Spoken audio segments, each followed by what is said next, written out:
I want to take a moment to talk about something really important: mental health. Now, I've had the chance to try therapy a few times in my life, and let me tell you, it's always been a helpful tool when sorting through difficult moments. Therapy gave me the space to work through challenges, and more importantly, it helped me gain tools to deal with whatever life throws my way. That's why I'm excited to share something I think is really awesome.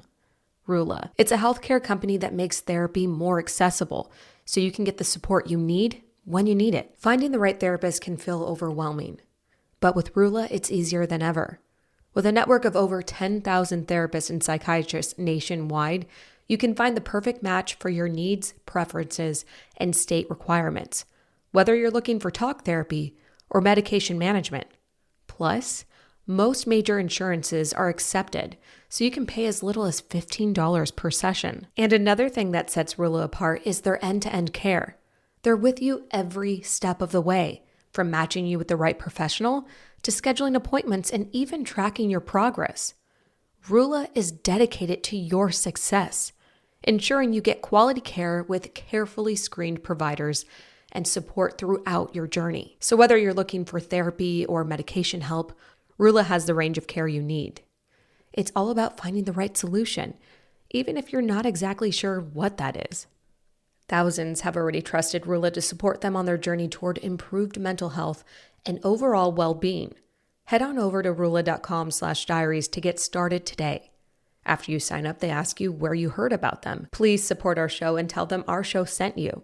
Go to rula.com/diaries and take the first step towards better mental health today. You deserve quality care from someone who cares. You know what I don't miss at all? That brutal week before my period when I'm exhausted and all I want is sweets. All of them. I'm talking chocolate, cookies, chips, basically anything with sugar or salt. It's like my body takes over and I can't stop. That's when I found Happy Mammoth. It's so much easier to manage PMS with their estro control. Happy Mammoth is the company that created Hormone Harmony, and they're dedicated to making women's lives easier. That means using only science-backed ingredients that have been proven to work for women. They make no compromise when it comes to quality, and honestly, it shows. The biggest benefit to Hormone Harmony is really feeling like myself again. That's what women mention over and over in their reviews, and there are literally over 17,000 reviews for Hormone Harmony. For a limited time, you can get 15% off your entire first order at happymammoth.com. Just use the code DIARIES at checkout. That's happymammoth.com and use the code DIARIES for 15% off today. A special thanks to Happy Mammoth for sponsoring today's episode. This episode is sponsored in part by our friends over at Sonobello. Genetics can be truly amazing. Maybe you inherited your mom's beautiful eyes, her radiant skin, or a smile that lights up the room. But sometimes, not always, but sometimes, we inherit traits that we wish we could change. Like those areas of our body that just don't feel like us. It's not uncommon to catch yourself thinking, ugh, I got my mom's belly and love handles. But remember, genetics don't have to define your confidence. You deserve to feel great in your own skin, and that includes loving the way you look. Don't let genetics hold you back.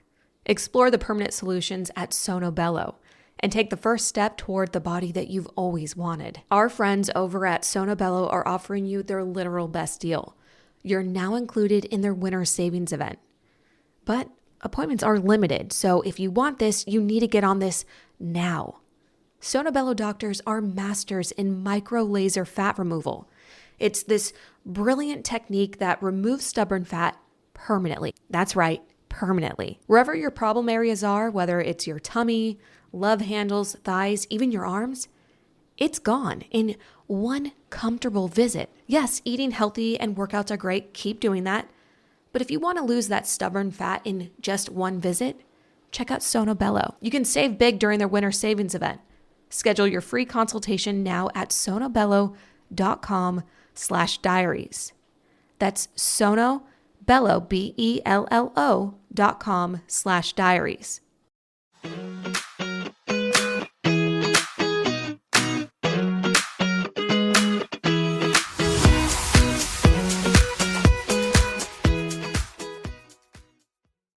Welcome back to another episode of Unscripted, where we talk about what's going on in the news, more like pop culture stuff, and what's going on in our lives. So we're happy you're here. I'm Natalie. And I'm Paige. Welcome, everybody. I love doing these episodes so much. Don't forget, we release these every Monday. Yeah. I'm just going to jump right into it. I started doing something that I'm really excited about, and I think you're actually going to be kind of excited to hear about too. I started making my own nut milk. Oh my God. Yeah. What kind? The first kind I made was cashew milk, and it was so good. I'm making a new batch today, actually. So I'm making it in smaller batches because the ones that don't have gums and carrageenan and all that stuff that's not the best on your gut, especially if you have autoimmune issues, they don't last long. They're a little more expensive and they go bad really quickly. The one I make at home can go bad really quickly too. So it's just nice to be able to make it in a little bit smaller batches and have on hand. I made broccoli cheddar soup with it last night. It turned out really, really well. What's the investment like with that sort of thing? Obviously monetarily, but also time, because it must take a really long time to milk a nut. Milk and nuts. I love it. It's actually not that expensive. All you truly need is whatever kind of nuts you want to make it out of. Usually almond or cashew is going to be the hardiest, or maybe a macadamia nut. And then you need a blender of water, running water, and maybe a date if you want to put a date in it. Maybe some salt or vanilla or maple syrup. Yeah. Usually a little bit of sugar in it is important because if you think about it, regular cow milk has sugar in it. That's why you'll see unsweetened and original like almond and cashew milk and things like that. Like vanilla flavored. They always try and zhuzh it up. Yeah, you definitely. And a lot of people liked the zhuzhed up ones, especially if you're going to use it for something like cereal or something like that. I'm primarily cooking with mine. Like I said, I made broccoli cheddar soup last night and it really turned out well. I did decide to order a nut milk maker, which is essentially a blender that is self-cleaning, but it's also a electric kettle. So that's really nice. So I can soak the cashews in there, dump out the water, put new water, and then make the cashew milk. And they do typically have a little less pulp. But once you get the blender, I guess the other item you would need is like a fine mesh strainer, or you can get cheesecloth or nut milk cloth. I've seen that. They're cheap too. You could do that. I chose not to purchase that just because I already had a fine mesh strainer in my house. So I used that.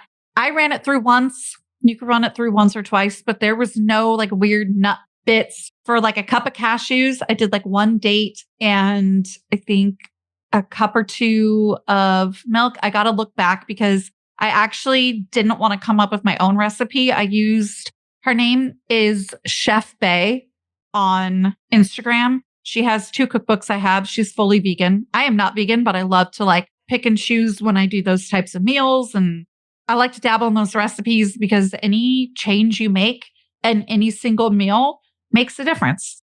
I really like her stuff. Again, it's Chef Bae. And I messaged her and I was like, your cashew milk recipe is amazing. It's supposed to be a vegan swap in terms of richness for whole milk, which is why I used it for the broccoli cheddar soup. And she wrote back and she was so sweet. She's got a lot of followers too. It was really nice to have her write back because I let her know, like, look, I'm trying to get certain things in order for my autoimmune condition. Like, this is going to make such the difference. And she just wrote back, like, I hope you like it. Like, actual words, like not auto response. Like I was like really impressed that she's watching those DMs come in because I don't always do that because I don't think they're going to see them. We have a hard time keeping up with our DMs and we do not have near the followers she has. So I thought that was really nice. That's exciting though. Well, exciting in a couple aspects. Exciting that you were able to start this new journey of nut milk making, that you had broccoli cheddar soup, which is delicious. So regardless good. of if you have nut milk in there or not. And the fact that she responded is pretty big. Like you said, it's amazing when they actually see that a message from anyone come in. So the fact that she responded is really sweet. Super sweet. And I think I posted through the Murder Diaries one time a recipe to show our followers what I was making for a Tegan Gerard who has the Half Baked Harvest brand. Yeah, I think you mentioned that. And she responded, she has 5 million followers. So I thought that was really, really nice. Like it makes a difference when you put something out there and somebody reacts positively, if you can respond. I mean, we always try to. And if you get a response from us, you guys, that's us. So if you comment to us on this episode on Spotify and you get a response, that's us. We are excited. We're saying, hey, did you see this comment? Let's respond. Or I responded. Like, we love to hear from you guys. So I feel like maybe they feel the same, especially when you have such beautiful work as a cookbook. I love cookbooks. I could stem out on a cookbook forever. I just love the glossy pages and the food pictures and nerding out on ingredients and how they're making something that maybe I haven't made before or that I want to make, or how they make it is different than I make it. The list could go on. And this book is called Breaking Up with Dairy, which you know, but I don't know if our listeners know. I was gluten and dairy free for years. My autoimmune condition was in check. I was doing great. And all of a sudden I just stopped. So I'm trying to get back to some of those things. I've talked about a couple of items around that in previous episodes. So this book was very tantalizing to me. And then knowing she's been vegan for years and as a chef, I said, she's going to have some great recipes in this book, but also advice. One of my favorite things that's tied to things that we talk about actually is she took the stages of grief and she talked about that. And I know I'm talking about broccoli cheddar soup. So it's like, but wait, that's dairy. So yeah, but again, any difference you can make is going to make a difference, even in your body or environmentally with animals, etc. So it's like, hey, I had half the amount of dairy that they would have in there. And I used grass-fed cheddar, which is my favorite kind of cheddar. It's Irish imported cheddar. And I do the same with my butter. I think I just like Irish dairy. I should just stick with that. Is that the Kerrygold brand? It is Kerrygold. This is their Dubliner cheese. I've tried, they have a line of it. I've tried pretty much all of them in terms of their sharp cheddars, and they're real good. And let me tell you, Natalie, they're not yellow. That cheese is not yellow. That cheddar is not yellow. So no wonder Europe looks at American cheese and goes like, oh yeah, why is it so yellow? Yeah, because we have all the dyes and everything in it. Annatto for color. When I studied abroad in Italy, the grocery stores there are smaller typically, and they all have delis. They all have the meat prepared and you can go and have whatever you want sliced. Same with cheese. And I remember the first time I went and I was like, why does all the cheese look the same? Right? You can't tell the difference. It's all white. Like, what is that? Do you have cheddar? It's so interesting. And I see it in salmon sometimes too. So watch out for when you buy salmon. It might say annatto for color. I don't think it's super, super, super bad for you. And I'm over here talking about Diet Coke every other episode. Like, I realize I don't do, and I'm not a nutritionist, but it kind of does bother me. It's like, I don't need or want that. Like, it's okay. Like, if my cherries are beige, then they're beige because that's what color. There are some beige cherries. They're not all red. So like, I don't need my cheese to be golden. And now it kind of turns me off. I'm like, oh, that is some bright Colby Jack. Ooh, it like turns me off from it. I mean, but then sometimes that fake cheese just hits though. Oh, I'm like, oh yeah. I'm sorry. A grilled cheese with some fake cheese, you know, the Kraft singles. I'm probably eating half plastic. I don't know, but it's so good. There's something about it. I'm a Jack cheese quesadilla purist, if you will. I love my quesadillas with Jack cheese. Love it. Maybe I don't love yellow and cheddar cheese that much unless it's super sharp, which I think makes sense. I'm not like a cheddar fan unless it's super sharp. So makes sense. So that's that. I'll be enjoying my nut milk maker when it comes in. I am switching to that because it's self-cleaning and it's going to replace the kettle. This isn't an ad, by the way. No, definitely not an ad. Would be awesome if it was. But listen, I love to share things that I love. So I'm excited to see it's something extra. You do not need one if you want to join me on the nut making journey. Maybe I'll share some things to the stories or something.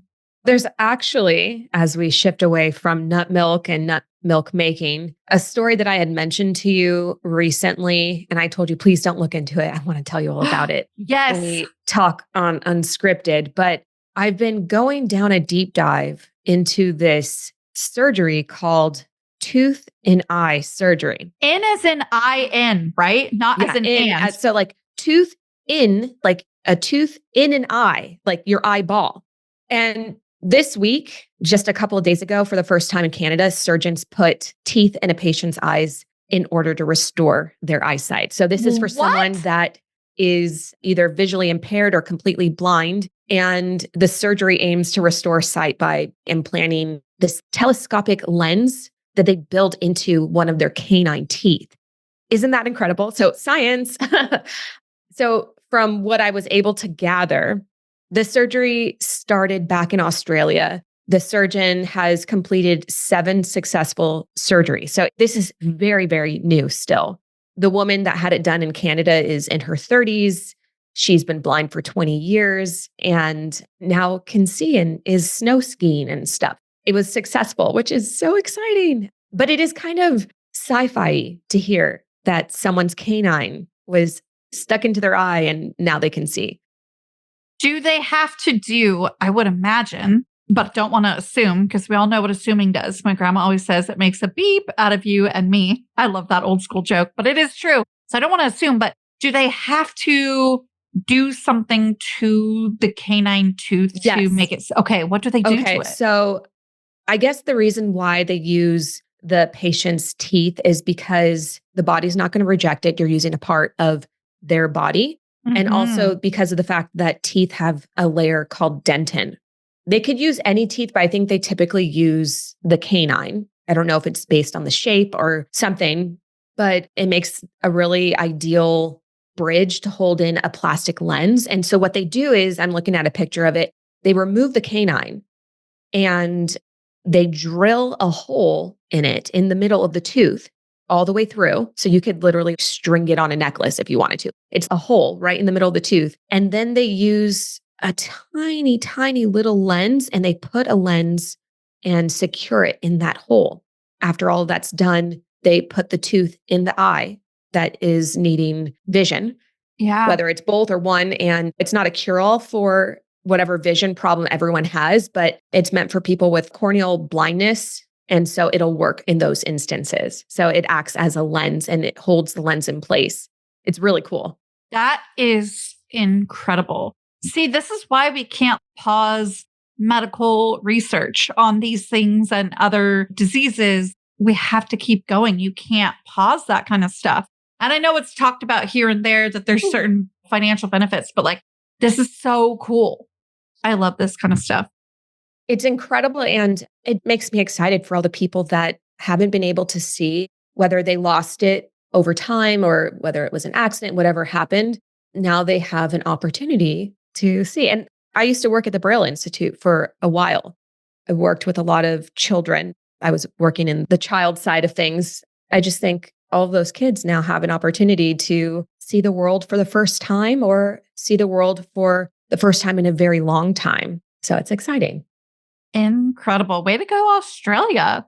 Yeah. Well, now he's in Canada, but yeah. Like wherever the surgeon goes, thank goodness that he is sharing his talents. I bet you they'll be able to figure something out that mimics a tooth so they don't have to take your tooth. You know what I mean? That feels very like 1700s, but at the end of the day, like you mentioned, it's important so that your body doesn't reject it, that it's from your body. So we'll see where this goes. I kind of want to follow this journey throughout the rest of our lifetimes because we might see these kinds of changes. I mean, and it could affect even the way LASIK is done. I'm not saying they're going to start putting teeth in everybody's eyes, but like it could infer certain things when you're dealing with the lens of the eye. Yeah, you don't know where this could lead. And I think it is nice that it's just, I don't want to say just a tooth, because obviously to lose and repurpose any part of your body must be a decision that you have to really think about. But we have dental implants nowadays. And so beautiful you won't have any noticeable difference in your smile and you'll be able to see. So it's exciting. Absolutely. You know what else was exciting for me? Completely different topic was Monica Lewinsky's interview on Call Her Daddy. Can we talk about her really quick? What a gorgeous person. I want what she's having because she aged, as we both have said, like fine wine. We have people commenting on TikTok and Instagram videos that we've made, also agreeing that she looks great. Some of those comments were interesting. I didn't look at all of them, but I'm sure people had something to say. They always do. A lot of people are supporting her. And here's why I am supporting her. I really think she took enough responsibility for what happened while also having the extremely important conversation about power dynamics in relationships. She was 20 whatever years old, very young, like 22, 3, 4 years old when all of this is happening. And she's got the president of the United States hitting on her as an intern, number one. And she's like, let's call it 25, 30 years his senior. Like he was born in the 40s and she was born in the 70s. Like she was born in, I think, like 71. And he was president from 92 to 2000. So you do the math on how old she was. I mean, let's just face it. Her brain wasn't developed yet. Your brain develops at 25. She was still either freshly out of college or still in college as an intern. Like you said, the power dynamics, even if it were just a regular boss, but he's literally the most powerful person in the world as POTUS. Yeah. How do you say no to that? How do you say no without being retaliated against? And then if you say yes and it gets found out, you get retaliated against. So it's a lose-lose situation for her. I shared one of the most powerful quotes on TikTok, and she said something to the effect of what you're saying and ends it with, I should have never been put in that position, which is the how do you say no to that portion of what you're saying. And you don't know what you're walking into in these power dynamic relationships that are like that. And are these power differential dynamic relationships. I don't know what I'm trying to say, but you all get it. And it's true. She would not have understood with her brain not done developing as an intern. She would have been in such a rock and a hard place. Shoot, I can barely tell people, no, I don't like that are on my level. Are you kidding me? Telling the president of the United States, who's kind of your boss. And what's gross to me, and she has since gotten some apologies from some camps that did her real dirty. But the damage is done. The damage is done. But I'm sure it did feel somewhat healing in certain ways at this stage. So all this popped off in about 1998 in terms of the trial, and everything started, I think, January of 99, the impeachment trial.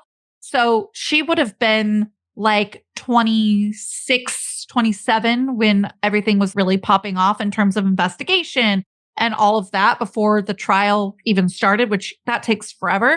So she really was just so young. Like she had to have been like, she was not 25 years old. And she's able to look back today and see what happened to her life because they made her the scapegoat for it all. Was she involved? Yes, absolutely. And she owns that. But I mean scapegoat in the terms of it just turned so one-sided. Like she was entirely to blame. And it took two people for an extramarital affair. And she became unemployable. She had to consider changing her name, but wanted to keep her power and never changed her name. And to that, I say, right on. And I don't know that she would be where she is today if she did change her name. I think it's great that she didn't change her name. And whatever work she was able to do and complete is under her name. I really love that. I really do believe that she is a figure of resilience. To be able to survive everything she went through is a remarkable feat. Most people probably wouldn't be able to withstand the pressure. And I'm not sure what her personal life was like as she was under the microscope and experiencing all that scrutiny, but it really is a testament to her strength, honestly. Do you think you would have changed your name? Because like I said, she didn't, but had to consider it or had people ask her, like, are you changing your name? I can't say that I know what I would do because I've never experienced what she experienced. And it's not even just like one group is going after you. The entire United States, the entire world was after her. So I think most people probably would have changed their name. I probably would have. I don't know. I can't say. What about you?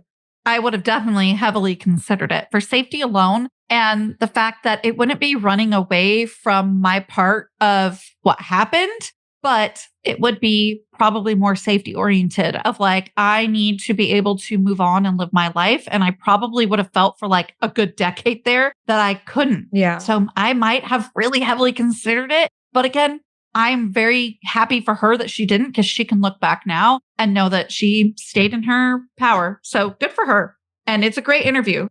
It's a great one to check out. There's also some drama with another podcast, the Boy Meets World podcast. Oh my gosh. Okay. You sent me a video on that. And when I watched it, we'll fill in the listeners to the details, but just for some background, when I watched it, I was physically uncomfortable. Like, well, listening to it, it wasn't actually a video. It was a video with just audio. It was uncomfortable to listen to for sure. This is a very small spoiler alert if you have planned to listen to it on your own. So just kind of fast forward a little bit. So Danielle, who played Topanga, and Maitland Ward, who played Rachel, she started in season 6 in the college years. She was a roommate to Eric, the older brother of the boy in Boy Meets World, who is Ben Savage.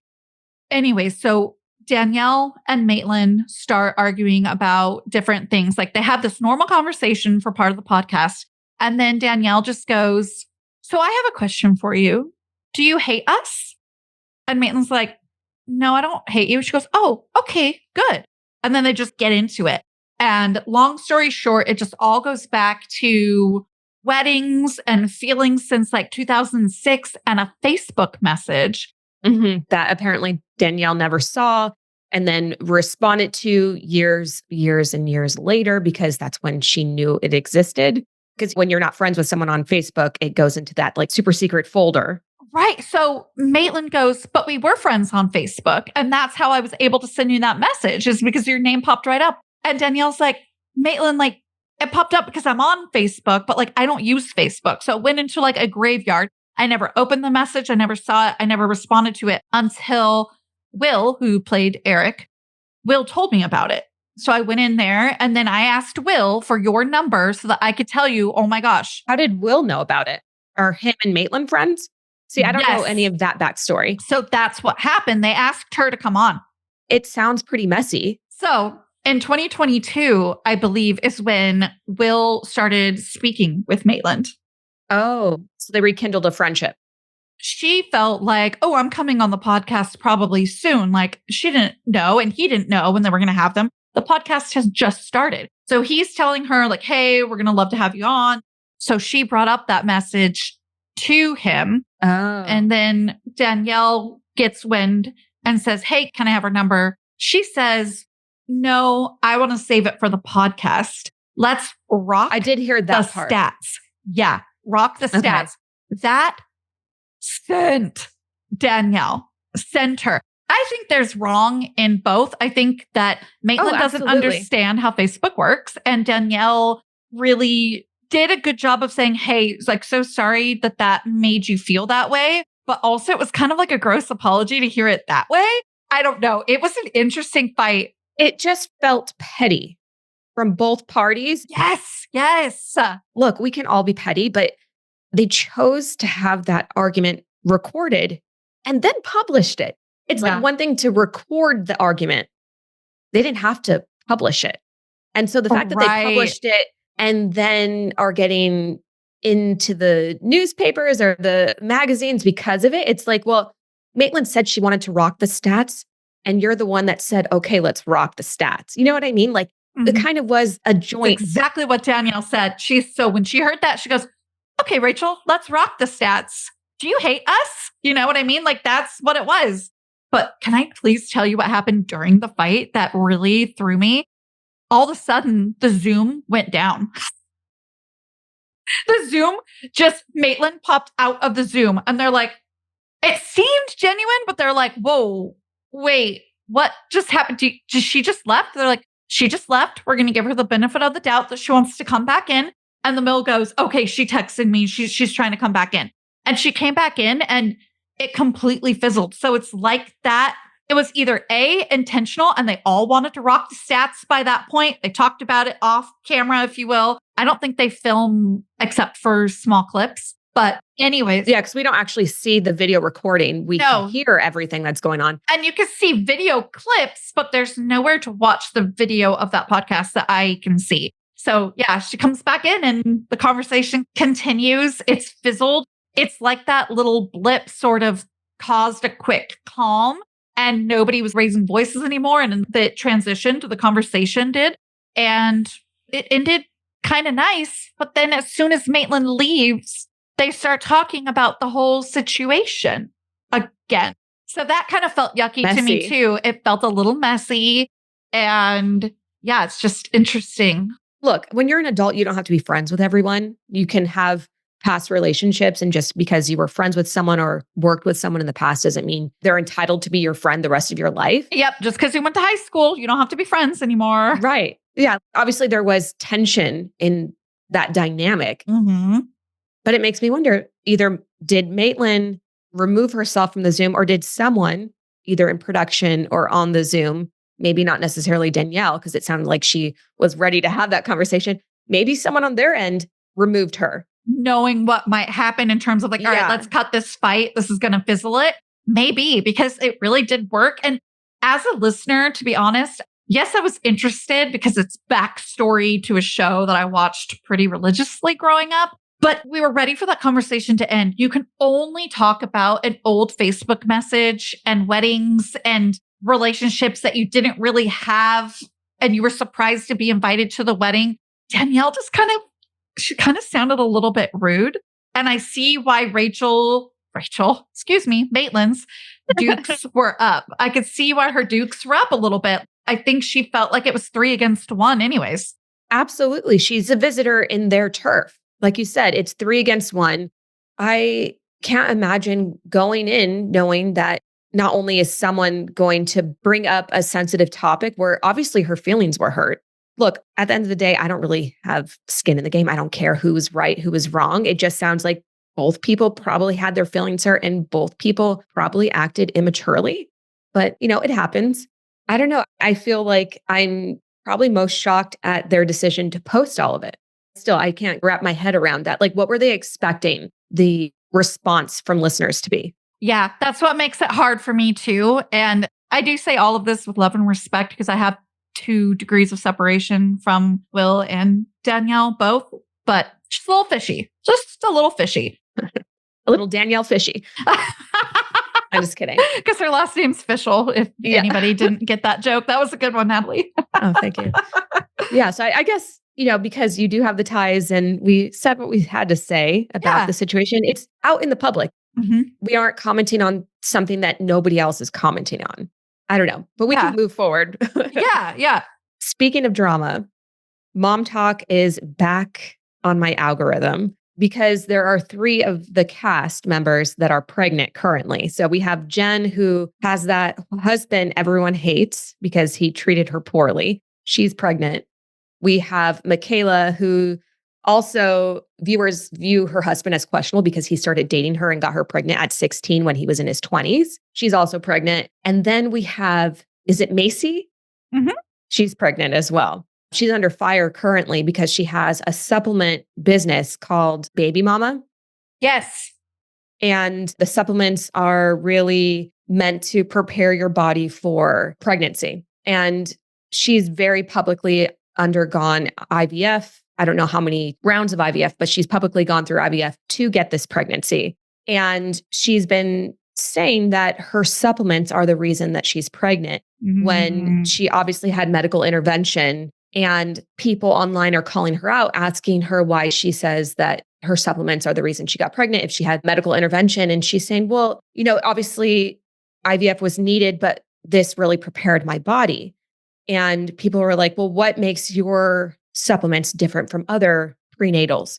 And she basically listed the ingredients. And one of the ingredients is responsible for making you ovulate in a timely manner. But if you've ever been through IVF, you know that that's like one thing you have to have complete control of. You can't ovulate if you're undergoing a fully medicated cycle. Right. That's what like the trigger shot's all about and stuff. I mean, if you're doing a fully medicated cycle, you're not doing a trigger shot. It's suppressed completely. Oh, okay. So like you cannot ovulate. Your investment of time, money, physical pain from going through all the shots would be canceled if you ovulated on your own. Right. And so like, that's why your body is put into suppression typically. Yeah. You go on birth control and you do all of the steps that your doctors have you do. So everyone's saying, oh, this is such bad PR for your company because you're saying that it helped you prepare for IVF.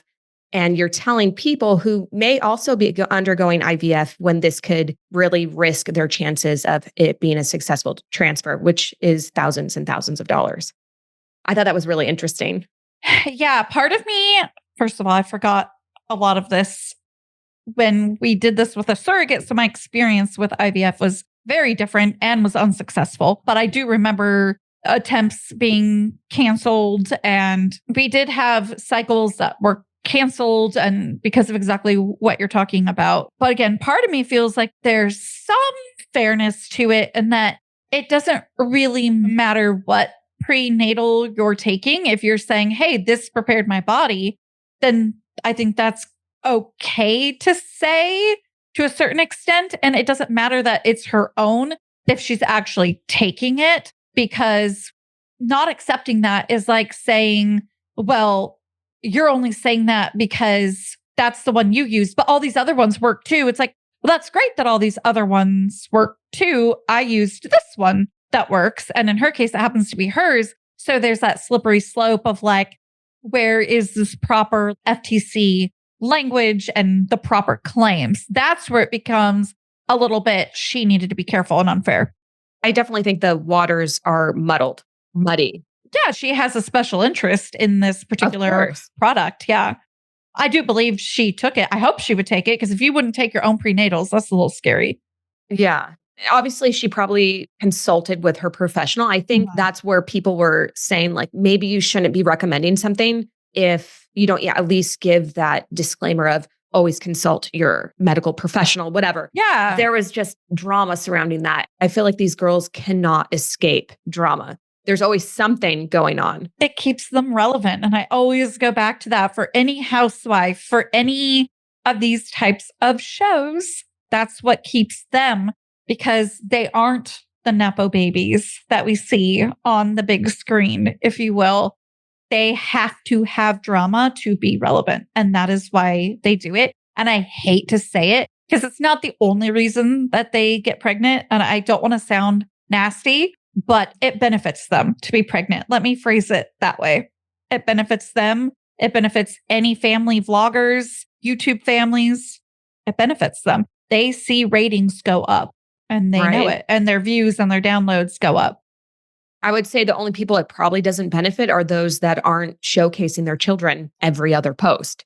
Exactly. If they're using their children as attention drawers to get people to tune into what they're posting, then absolutely they're going to benefit from a pregnancy and a cute little baby that comes after, and then the cute toddler and all the things that come from that.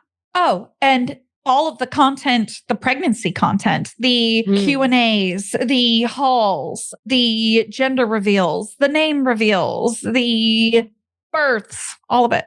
They actually have been posting a bunch of TikToks. Oh, yeah. Showcasing the bellies and stuff. Yeah. And there was another one where I thought, okay, I'm not one to like get offended by things, but I just thought that was a little icky. Oh. It was Michaela, Macy, and Jessie, and they all posed showcasing bellies. And Jessie posted, I had a big lunch, suggesting that she had a little pooch because, and she's so tiny, like, could you even call it a pooch? I don't think so. But she was suggesting that like those two were pregnant, but she wasn't. And then one of the other girls, I can't remember if it was Michaela or Macy, they reposted that, either that photo or like a similar video, and were basically hinting that Jessie was pregnant, even though she had said that she wasn't. And so I always feel like it's icky to ever pretend you are pregnant when there are so many people that can't get pregnant. And then to be so flippant about, am I pregnant? Am I not? And then people were like, is she pregnant? And then they would just put like eyes. They would never actually say like, no, she isn't. I feel like that's gross to me. That would be like the only thing that would, and because I'm not like an easily offended person, but I feel like, I don't like that. And that even proves more that that type of content and rhetoric, when you're in that space around family, baby, all that kind of content, that's what they do, because that's going to keep people maybe guessing a little bit. Even if you're just joking and it's really just not that deep, they know that's going to pull engagement. Yes, they're doing it exactly 100% for engagement, which is a little disappointing. But, you know, you don't have high expectations from people that will willingly broadcast every little bit of their child's life without their consent. Exactly. You don't look to them for the most ethical content.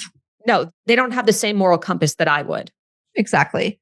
I would say if you are looking for ethical content, I mentioned really quickly, I was going to watch Gabby Petito docu. It's great. And we won't do like a deep dive or anything because that case has been run through, but I just wanted to kind of capstone it, that it was really well done, heavy family and friend involvement. And it is only 3 episodes, so it's not the longest watch either. So that's what I have been watching this past week, but I'm done with it. And I don't know what's next for me. So maybe I'll have to let you know next episode.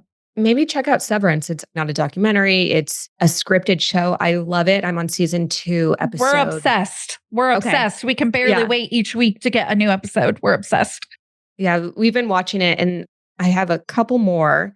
I keep getting spoilers on my For You page, which I'm desperately trying to avoid, but I'm really excited to see where things unfold. Yeah, spoilers are the worst. No spoilers, people, especially if you read the Severance book. Like, I'm just so tempted already. I'm so tempted. I'm always like Googling and on the subreddit trying to find out what people are saying. And I have to have such self-control of not spoiling it for myself. So then when something pops up, I'm like, oh gosh, I really want to watch it, but I can't. Oh my gosh. Well, that's a great place to leave this episode, honestly. Until next week, everybody. Thanks for tuning in. Yeah, thanks for being here and listening to us talk about everything that is on our minds. So until next week, we'll talk to you later. Bye. The best piece of money advice I ever got was simple. Practice saving instead of spending. I know it sounds basic, but trust me, it really hit home. Just a few bucks for my paycheck tucked away for a rainy day. And at first it seemed like a tiny step, but then I realized how much that little habit had the potential to grow over time. It clicked that saving and investing aren't just about building a cushion for emergencies. They're about setting yourself up for a stronger future. That's why I love Acorns. It makes saving and investing feel so effortless, kind of like how that small savings habit started. Over time, those small contributions add up and gives your money the chance to grow. It's one of the best ways to build on a simple habit and let time do the heavy lifting for you. Today's episode is sponsored by Acorns. Acorns is a financial wellness app that makes it easy to start saving and investing for your future. You don't need to be an expert. Acorns will recommend a diversified portfolio that matches you and your money goals. You don't need to be rich. Acorns lets you get started with the spare money you've got right now, even if all you've got is spare change. I sincerely believe Acorns is a game changer because it makes investing easy and accessible for anyone, even if you're just starting with spare change.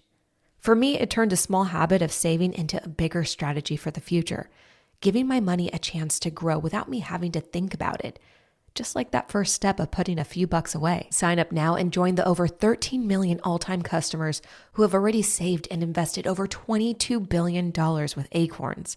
Head to acorns.com/diaries or download the Acorns app to get started. Paid non-client endorsement compensation provides incentive to positively promote Acorns. Tier 1 compensation provided. Investing involves risk. Acorn Advisors LLC and SEC registered investment advisor. View important disclosures at acorns.com/diaries. The search for truth never ends. Introducing June's Journey, a hidden object mobile game with a captivating story.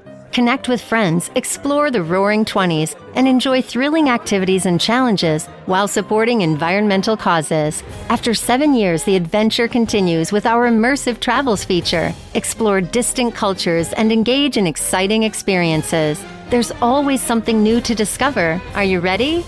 Download June's Journey now on Android or iOS. This episode is sponsored in part by our friends at Hers. Let's face it, weight loss can feel overwhelming to say the least. That's why Hers is changing the game. By providing access to GLP-1 medications plus expert care, they make your goals more achievable. Hers is literally transforming women's healthcare by providing access to affordable weight loss treatment plans that are delivered straight to your door if prescribed. Hers offers a holistic weight loss program with personalized solutions that include compounded GLP-1 weekly injections that feature the same active ingredient as Ozempic and Wegovy, or even oral medication kits. It's so easy to do. Here's how it works. After you submit an online intake form, a licensed medical provider will determine what plan is best for you. If prescribed, your program includes medication, ongoing care, and online support, and it's all at one low cost. Weight loss plans are more affordable through Hers with compounded GLP-1 injections starting at $165 per month. That's with a 12-month plan paid up up front for new subscribers, no hidden fees, and absolutely no membership fees. So if you've been struggling with your weight loss journey, it's time you find the best option that works for you through Hers. Start your initial free online visit today at forhers.com/diaries. That's forhers.com/diaries for your personalized weight loss treatment options. Forhers.com/diaries. Hers weight loss is not available everywhere. Compounded products are not FDA approved or verified for safety, effectiveness, or quality. Prescription required. Restrictions apply. Wegovy and Ozempic are not compounded. Actual price depends on product and plan purchased.